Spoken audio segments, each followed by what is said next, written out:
उसको उन्होंने 100% कवरेज दिया है, ठीक है। अब बात हो रही है कि ऊपर कैसे कवरेज बढ़ाया जाए।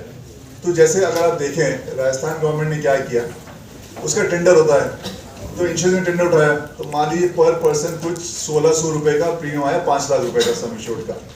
तो सरकार ने कही कि जो भी जनता है, आम जनता है, वो चाहे तो इसमें अपने आप को 1600 रुपए प्रीमियम देके इनरोल कर सकती है, और बोलिए 800 रुपए में सब्सिडी दूंगा। तो विशिष्टता क्या, अगर आप 5 लाख का ऐसे नॉर्मल खरीदने जाओगे, प्रीमियम 10-15 रुपए पड़ता है, यहाँ 1600 रुपए मिल रहा है।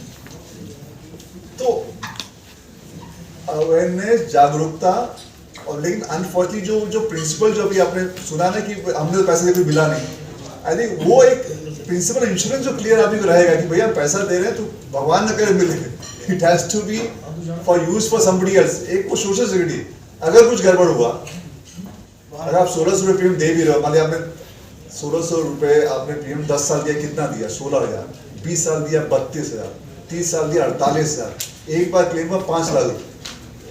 तो वही मैं क्वेश्चन पूछ रहा हूँ, जिसके साथ क्लेम हुआ उसको तो 5 लाख मिले हैं, उसको तो 50-60 साल तक नहीं प्रीमियम दे पाए। अब जो बेचारा 16 से हमको कुछ नहीं मिला, अरे वो तुम मिलने के लिए नहीं है भैया, वो प्रिंसिपली दिमाग में ना, वी अंडरस्टैंड कि this money is to be used for people when things go wrong, और जिसके साथ होता है वो वापस भरपाई नहीं कर पाता, वो तो it is such a huge amount of money that goes to that person. Singhal साहब, कुछ ऐसा नहीं हो सकता मनी बैक पॉलिसी, कोई ऐसे कोई चीज हो जिसमें मनी बैक हो सके?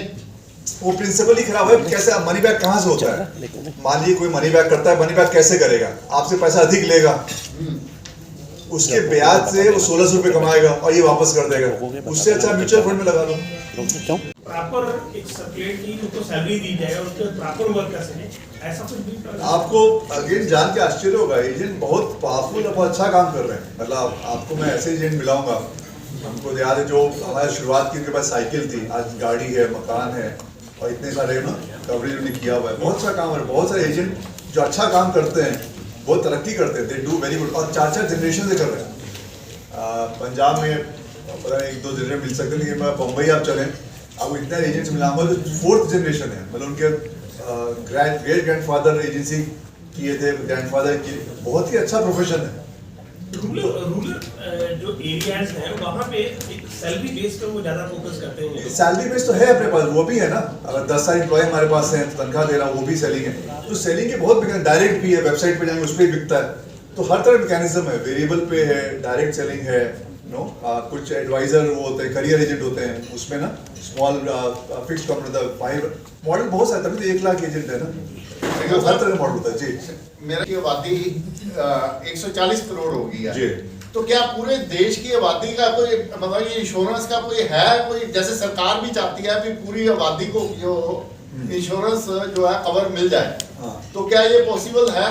जब पॉसिबल है तो कब तक पॉसिबल है? देखिए, पहला चीज जो बिलो पॉवर्टी लाइन है उसके लिए हेल्थ सरकार ने ना वो किया, हर स्टेट वाइज कोई अपना स्टेट करता है, इंश्योरेंस कंपनी से करता है, कोई करता है। सॉरी, आयुष्मान भारत है, तो वो अनाउंसमेंट किया है। एक क्रॉप का भी अनाउंसमेंट है, कुछ स्टेट क्रॉप कराती है, कुछ नहीं कराती, क्योंकि स्टेट सब्जेक्ट है ना, सरकार तो अनाउंसमेंट करती है।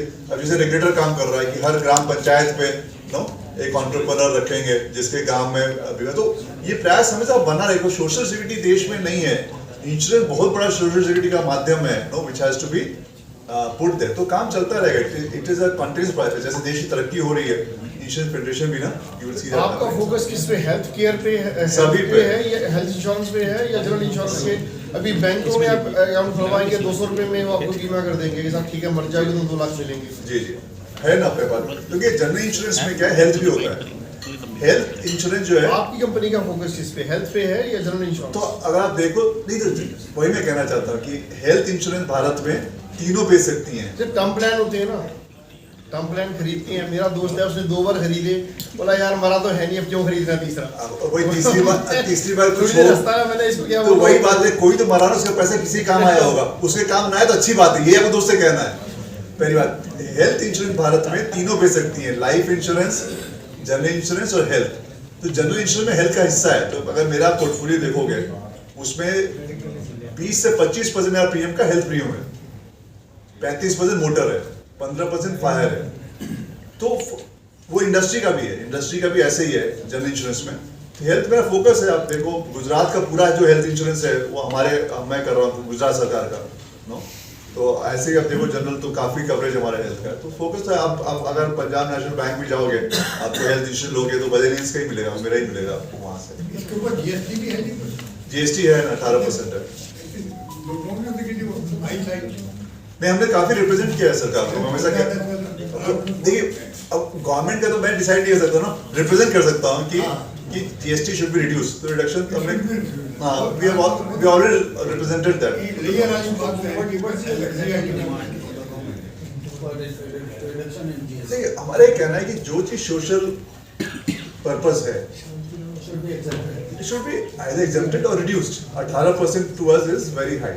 So whatever is convenient, no? सरकारी अपनी लिमिटेशन रहती है, वो अपना रेवेन्यू देखते हैं। इंडस्ट्री की नॉर्मली क्या है, मतलब मिनिमम कितना होना चाहिए? कुछ भी हो 5%, 12%, 3-4 स्लैब है ना। पर ये सर होना ही नहीं चाहिए, ये लग्जरी तो है नहीं, बेसिक नीड है। Exactly. तो मतलब हम कह रहे हैं करना भी है, 18 बहुत ज्यादा है, we should reduce it. That is what we are saying. 2% is more than enough. वो तो स्लैब उनके है ना, तो हम स्लैब पे डिसाइड करते हैं ऐसे। लेकिन अभी आपने जिक्र किया कि 10 करोड़ लोग हर साल गरीबी रेखा के नीचे आ जाते हैं। जी। इस हिसाब से तो 10 सालों में पूरा हिंदुस्तान गरीबी रेखा के नीचे आ नहीं रहा तो है। फिर सरकार काम भी तो करती है ना उसको ऊपर आने के। देखिए आप एक स्टैटिस्टिक देख रहे हो कि 10 को नीचे आते हैं, आप ये भी तो देखो कि सरकार काम करती है ना ऊपर लोगों को लेके आने गरीबी रेखा के नीचे, तो नीचे आते फिर वापस आती है। वो कितना, वो कॉस्ट कितना है जीडीपी की, वो 1.2% जीडीपी कॉस्ट है। वो मैं पॉइंट कह रहा था, तो अगर नीचे नहीं आते तो अगर अपन देश 6-7% ग्रो कर रहा है तो 8.2 पे ग्रो करता है। तो दोनों चीज कहते हैं बाल्टी भरते, उसको मैं लीकी बकेट बोलता हूँ। नल खुला हुआ है, नीचे से पानी निकल रहा है, तो नल बंद कर दो तब सब निकल जाएगा जो आप कह रहे हो। नल बंद थोड़ी ना हो रहा है, नल तो खुला भी है ना, पानी गिर भी रहा है, निकल भी रहा है, तो लीकिंग बकेट है तब सब हो रहा है।